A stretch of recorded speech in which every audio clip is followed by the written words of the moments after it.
guys, and welcome back to my channel. If you are new, there is a red subscribe button. Hit it so you can see every time I make a new video.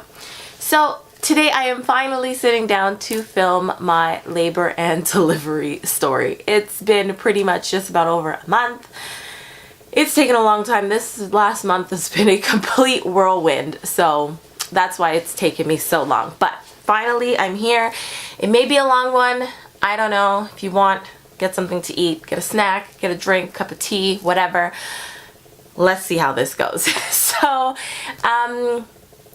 yes, I'm trying to think of like where to start. So, I had filed my papers for my maternity leave with my job, and so my last day of work was the Thursday, February the 9th. So that was my last day of work, and my due date was the week after. So I thought I have a whole week before I'm at 40 weeks, and then who knows, she may come late, she may come early, we'll see. So Thursday was my last day at work. Friday I was at home. I was kind of planning to go and get my hair done or get my nails done or something, but every time I stood up I was feeling this like intense pressure down there, and it hurt, like I was holding my belly, like just to like get up and go to the kitchen or go to the washroom, or like just to get up and move around. So I kind of decided, I called my mom and I told her it was kind of weird, and I just decided I'll stay home today, relax, and then I will, you know, go and do this other stuff like tomorrow or next week because I had time. So I was relaxing. I didn't even get to take a nap because that day I forgot they were testing the fire alarm system in our building. So that was going off kind of annoyingly throughout the day. So I just kind of hung out, watched Netflix, stayed on the couch, tried to avoid like getting up too much. And then at one point and honestly there's going to be TMI. I mean, it's a labor and delivery story, so yeah. At some point I got up and I went to the washroom, and I noticed that my mucus plug had come out. So previous to this I'd never had that happen, and I kind of knew that's like a sign, but they do say you could lose your mucus plug and not go into labor for a few weeks. You could go into labor in a few hours, days. It doesn't matter. Sometimes you'll lose it, and basically it will kind of rebuild itself. So it's not a clear sign, but I thought, oh, between the pressure I was feeling and losing my mucus plug, I thought maybe something's gonna happen soon, or maybe, you know, next week or whatever. My body's just getting ready. So I started to feel some cramping, but I'd had that for a few weeks, so it wasn't anything big. And then Hwang came home, and I started to feel like these are a little bit more than just the cramps I've been getting for the last few weeks. And I started to be like, let me download like a timer for contractions. Like I started to feel like maybe this is something else. And somewhere around, I would say about 6 o'clock, they started to get really intense, and to the point where I had to breathe through them. I had to just kind of stop, close my eyes to get through it, or I was holding his hand. It wasn't just like a mild continue what you're doing kind of cramp. So I thought, these are contractions, but we'll see. You know, again, you could get contractions and nothing could happen. You never know. So I started to time them, and they were kind of all over the place. Very, you know, not consistent enough to feel like I needed to call the midwife. So this continued for a couple hours. I just kind of went through it. You know, I called my mom, let her know what was going on. And at one point, they just started to come closer together, but they weren't getting more intense. Like they weren't getting stronger, but they were coming more frequently, but they weren't lasting for a full minute. So they would come maybe every 4 minutes, every 3.5 minutes. It would switch. Sometimes it would be 5 minutes, and some of them would last somewhere like 30 seconds, 40 seconds, 50 seconds, but not consistently 5 minutes apart, lasting for 1 minute. And that's usually when they tell you to call. So we decided to call the midwife just because I was getting a little bit concerned about what this meant. How do I know if I'm ready? At this point, my water hadn't broken. So we called the midwife, and she was trying to like kind of time it with me and see how it goes. And when I was on the phone with her, I didn't actually have any. So she's like, you know, you should be good. They're not lasting as long as we would like them, and they're kind of all over the place. So like, you should be good to stay at home. As soon as I got off the phone with her, I had a very intense contraction, and I was like, no. And then I don't know if it's what I ate or because I was lying down. Like, I really like to sit. I was lying down. I felt like I was going to be sick, and I had to run to the washroom, and I threw up, and I thought, no, we need to call her back because this is, I don't know what's going on here. And I did throw up a couple more times even before we left. So we called her back, and so we tried to time them again, and she said, you know what, they're not consistent, like the timing in between them changes and the length of it is not quite as long as we'd like it to be, but what we can do is you can come into the clinic, I can check you, and we'll kind of go from there. That way you don't have to go to the hospital and get stuck sitting there forever and ever. And the clinic is basically like 1 minute away from the hospital. They're right there. So we packed all our stuff. We had my bags packed. Luckily I had packed my bags. We had our bags packed, and I was just kind of trying to get ready because at this point it was about close, like 11, almost 12 o'clock. And so I was trying to get ready to get out of here, and that was so hard. It took me probably half an hour just to get out of the condo because every time I had a contraction I had to stop. That meant going down the hall in the elevator, trying to get into the car. So we went into the clinic, and she checked me, and I was 4 centimeters. So she said at this point we can go into the hospital. And it was good because we had all our stuff. So we decided we were going to go to the hospital and get registered, get checked in. So we went over to the hospital. Meanwhile, I was just not feeling the greatest. Like, walking was so uncomfortable, and I felt even more uncomfortable after she checked me, because if you've been checked by your doctor, your midwife, whoever, you know it's uncomfortable. It's worse than the contraction. Them sticking their hand, it's just, no, it's not nice. So I was feeling more uncomfortable, and I was still feeling nauseous, still feeling like I needed to throw up. So when we got to the hospital, we parked. I was so nauseous I couldn't get out. I had to find a plastic bag to be sick in to get out as we were getting out of the car. But I finally made it into the hospital, and we got checked in. We were waiting for a room. Apparently there were a lot of people having babies that night, so we had to wait a little bit, and I was still sick. And so we got checked in, we got into a room. I was able to kind of hang out because it took me some time to like try to get into the bed, get changed and everything like that. And my parents came and my sister came. And so I was just trying to find out like what positions were comfortable for me. There were a lot of things that I wanted to do. Like, I wanted to go into the tub. I wanted to try walking around. But because I was so nauseous, I was throwing up on a consistent basis, that I didn't want to walk around because it made me feel like I was going to be sick. And it just wasn't comfortable. What was comfortable for me was just sitting up and just quietly just closing my eyes, and I would just ride it out.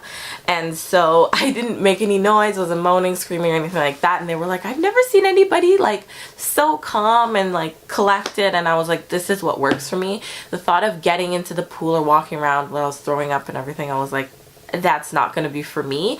So it was a lot different than I kind of had anticipated.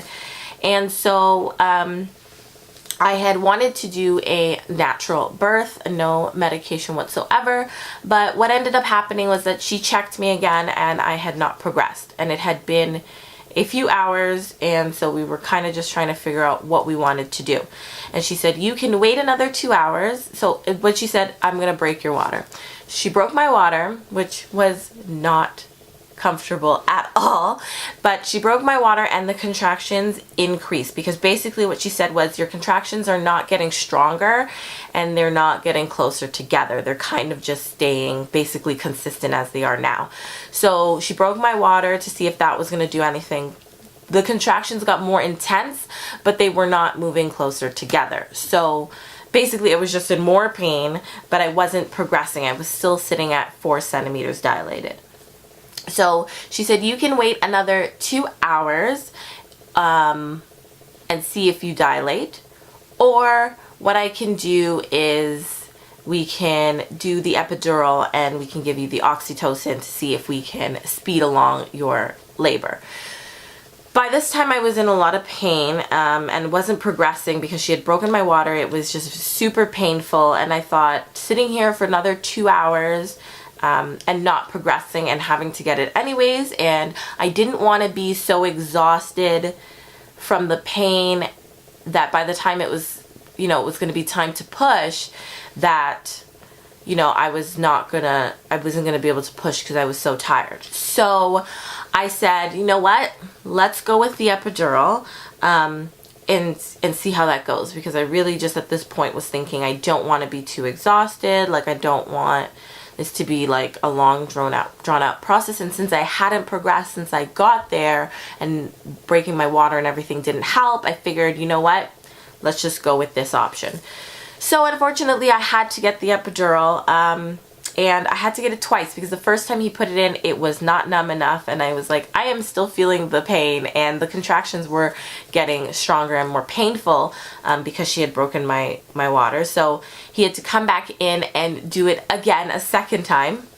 So that was not comfortable at all, and so they started me on the oxytocin, and from there I started to progress. I was able to sleep, which was nice. I was able to relax and talk and chat and sleep. But at one point it seemed like the connection to the pump had stopped the epidural, but the oxytocin was still going, and they were increasing it steadily to increase my contractions. So at some point it wore off and I was in the most horrific pain. Like, these contractions were so painful, and I had to wait for the anesthesiologist to come back to give me a top up on the epidural and to see what was going on with the machine. So they were able to get the machine going again, but at this point it could not catch up to the pain that I was feeling, and so the anesthesiologist had to come back again and give me another top up on the epidural because the pain was unreal. Like, I couldn't, it was so brutal. So then at this point I just kind of was waiting it out, and when it came time for me, when I was ready and it was going to be time to push, I had decided that I wanted to see it. So I asked them if I could get a mirror. So that's one thing I did want as part of my birth plan that I actually got, which is I wanted a mirror so I could see what was going on, because I was really like interested. So pushing was interesting. It wasn't hard. Like, I felt like I knew how to do it and it was working.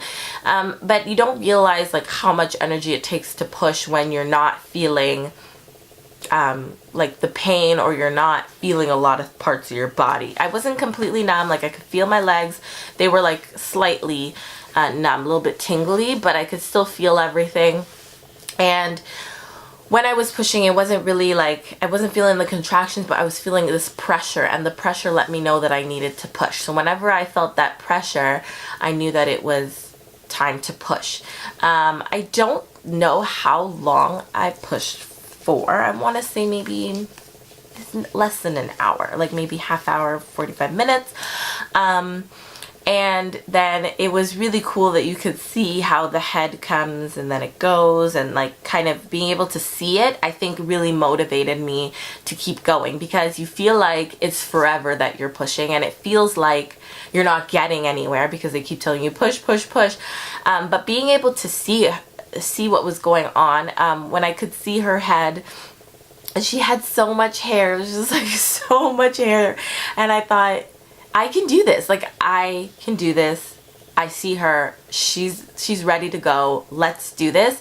It just gave me so much more strength and motivation to just keep pushing and keep going. So I think the worst part of pushing was the ring of fire. I know that sometimes they tell you about that in your prenatal class, and that's basically when the head basically the head comes back and forth as the baby is trying to get pushed out. And when the head comes and it stays at the opening, it's like this burning sensation. It was the worst pain. Not as bad as like when I had the oxytocin contractions, but of the laboring process, I was like, this burning sensation, it burned so bad and it hurt so bad. I couldn't handle it. And they were like, don't push, just let the head do what it needs to do naturally. And as you have contractions, you know, it's pushing her head out. But the problem is I couldn't tell when I was having contractions. I couldn't feel them. So I felt like this is going to be forever and it burns. Like, it burns. Can I push? And they're like, no, just, you know, the head is stretching it. It's going to make it easier so that there's not as much tearing. So that I think was the worst part. But once her head came out, I swear, she flew out like a football. Like, they just slid right out of there like a slip and slide. It was pretty funny. But she came out and it was so beautiful. It was so amazing. She was just like, oh, she was so beautiful, just crying, and I just couldn't even believe that she came out. And it was so beautiful that my mom, my sister, and my dad, like my whole family sings, and they were like singing these beautiful like praise and worship songs as I was pushing. So everybody like in different rooms and were like, I was hearing this singing, and like they had such a beautiful voice. And even one of the midwife students was like, this is the most beautiful birth that I've been to. Like, it was just so calm and beautiful. Like, they were just singing, and I was just feeling so motivated by like being able to see her and to be able to see her come out. Like, it was just genuinely such a beautiful moment. And even though it was a long process, because we were there from like midnight, and she was born at 1:06 p.m. on Saturday, February the 11th. It was such a long process, but so worth it. When she came out, she did come out with her arm by her head, which is where she's had her hands. If you guys have seen any of my videos, where she's been forever and ever. She loves her hands and her face even now. So she came out like that. So I did have quite a bit of tearing, not like serious degrees, but I had some interesting tearing going on there. So I did have to get stitches, and that took quite some time. And so that, you know, kind of, I'll talk about that in my postpartum update, what the healing process was like. But I did have to get stitches for that. But I mean, while they were doing it, I was just holding her. She was just so beautiful. And I love that with the midwives, they don't do a lot to your baby. So they didn't like wipe her off. They like left the vernix. I did skin to skin. She was able to breastfeed. She latched on perfectly right away. Huang was able to do skin to skin with her.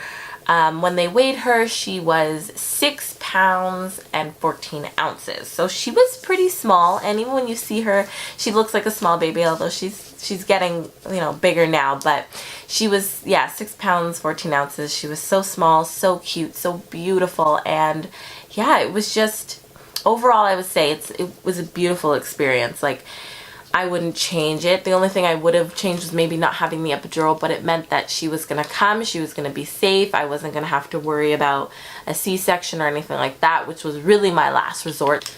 So that is my labor and delivery story. I'm trying to think if there's anything that I missed. I mean, it's been some time, so maybe there is something.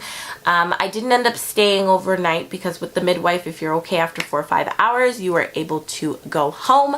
So we did take her home that night, and it was a good first night home. It was interesting, it was different, but it was so much nicer to be home in my own space, my own environment, and so that was really, really nice. If I'm missing anything, I'll leave it in the description box if there was any key elements that I forgot, but I think I got everything. If you guys have any questions or comments, leave them in the description, in the comment section. I will definitely answer any questions that you have. I'd love to hear any comments that you guys have, and that will kind of help you to get more information. Anyways, guys, thank you so much for watching my labor and delivery story. It was so beautiful. I will definitely show you my little baby girl, and then after that, that will basically be it. I have to insert a clip because she was not having it, so I had to feed her, but I will insert the clip that I filmed with her. Okay, guys, so this is my little baby girl, Mia Rose.